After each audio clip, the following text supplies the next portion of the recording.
Hey, welcome back to the porch. I hope you guys are having a good week. We had an amazing week here on Bowman Lane. Dogwoods are blooming, birds are singing, the sun's shining. As you can see in the reflection on my glasses, it's really bright out here. We had a great Easter. The family was able to get together outside at the lake and just kind of enjoy each other's company, but not be too close to each other. The kids were able to hunt Easter eggs, and everybody really enjoyed that. For the older kids, my brother created a scavenger hunt and they found dinosaur eggs. So that was really cool. On Easter Sunday, the Easter Bunny showed up to the house from the Mighty Kids Museum and brought Penelope a gift and baby number two. So that was really cool. Serena had all week off. She went back to work today. And then she works this weekend. We're kind of winding down. Hopefully, these next couple weeks will be her last for a while.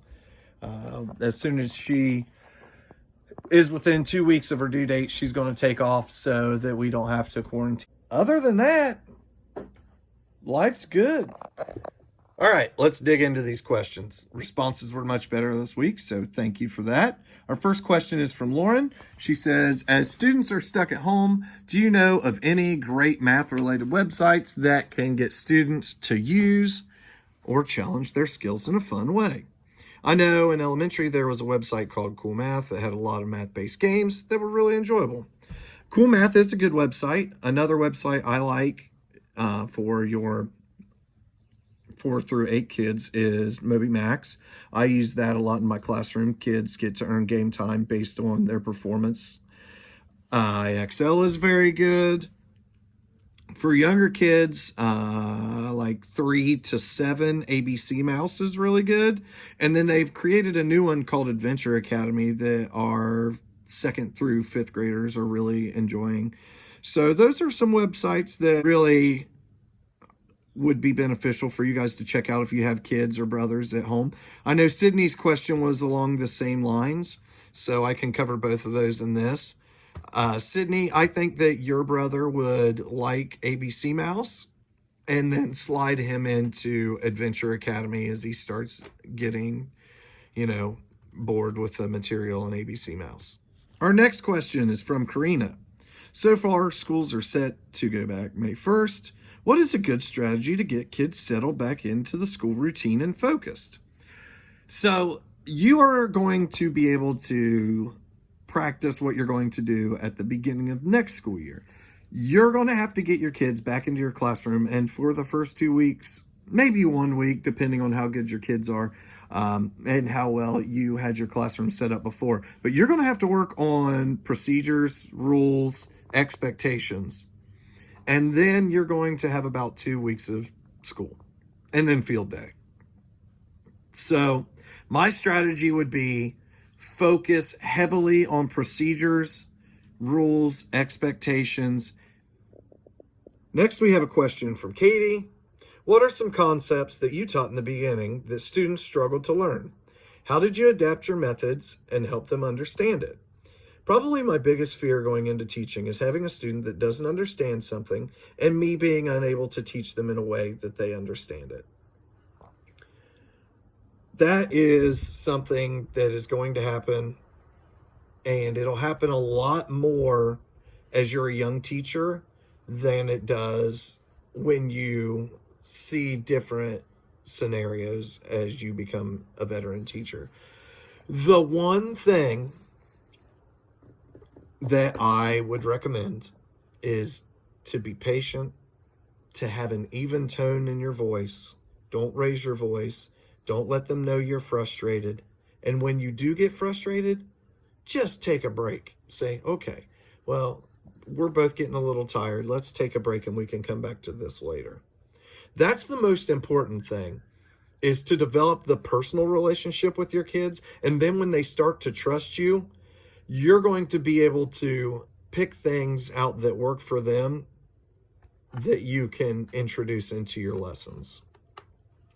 Some concepts that my kids really struggled to learn. Word problems were very difficult. Another thing that was very difficult the difference between adding, multiplying, and dividing fractions. Another sticking point would be using variables. So those are all different things that you need to get creative on. You know, some kids, instead of word problems, I did picture problems, and they understood the material then once they drew a picture of what the story was saying. So that's just a couple ways that you can try, but it's going to be different for every kid. And you just have to be patient and let them know that you care about them and that even though they're struggling, you're still there. All right, the next question is from Rebecca. I have a question about something I've seen in classrooms and something that as a student I've done myself. A student will be confused about something and ask the teacher to explain it. And when the teacher explains it, the student still is a little confused and says something like, oh yeah, that makes sense, or I'll figure it out. Just so the teacher doesn't try to explain it anymore. The student will walk away, still not understanding the concept and not wanting any more help from the teacher. As a teacher, how would you act in this situation? Would you continue to try to help the student understand the concept, or would you give the student time to think about it on their own? Okay. In this case, you would continue to teach your class, not embarrass the student in front of other people. And then at the end of class, offer to help them before they leave. Say, hey, stick around a second. Talk to them at your desk or maybe catch them in the hallway and offer to explain it in a one-on-one setting so that maybe it's a little less, maybe they're a little less vulnerable in a one-on-one setting than they are in front of all their peers. Because sometimes it's more embarrassing to be confused when everybody else gets it and you have that mental block, and no matter what the teacher says, you're never going to figure it out because you have all of this anxiety about what your friends are going to think about you. So try to help them in a one-on-one setting if that ever comes up. Okay, we have 2 from Megan. What activities do you suggest for distance learning to keep it hands-on? You can create different lessons that use household things. Everybody's got a refrigerator. Well, most everybody has a refrigerator. Think about common household items and try to incorporate those into your lesson. Those encourage parents to participate, and they let students get their hands on some tactile things that maybe, they wouldn't have thought about using before. The other question was, how do you keep all of the students engaged? I noticed sometimes in my observation that if one student got off task, another student would, and so on. What is it that you do to try to keep everyone on track? Okay, so you have to move a lot. The days of standing or sitting at your desk and expecting all of your kids to pay attention, they're long gone. The days of teaching while standing in front of the board are long gone. You have to move around the room and you have to engage with your kids. So to keep kids on task, you have to keep them engaged. And to keep them engaged, you have to talk to them. So my rooms are always the loudest rooms in the building because my kids are talking with me. They're not talking, about inappropriate things. It's just we have a lot of conversation in my classrooms, and that's what keeps kids engaged, and that's what keeps them on task. Okay, Emma asks that, do I have any specific warm-ups that I like to use to be in class? So some things that I've noticed that you guys are doing that are really beneficial are you're doing the word problem of the day to start your class, or you're doing math journals to start your class. Those are really good because they get the kids thinking and they incorporate writing into the math classroom, which is a really big issue right now. Writing across the curriculum is something that you're going to hear a lot, and it does make kids a little more reflective. And when they reflect on what they've done in class, they remember what they've done in class, and it means a little more to them. So I really like that way of doing it. I also have had some classes where I'll do a single question Kahoot. Kids will come in, they'll answer the Kahoot, and we'll see how the class did as a whole. And my warm-ups were always my APK. So they always activated the prior knowledge that the kids should have learned the day before. That way you're connecting the day before's lesson to today's lesson. Our final question is from Sarah. In your opinion, why do students have trouble with solving fractions? Well, because 99% of what we see is decimals. Kids don't use fractions a lot.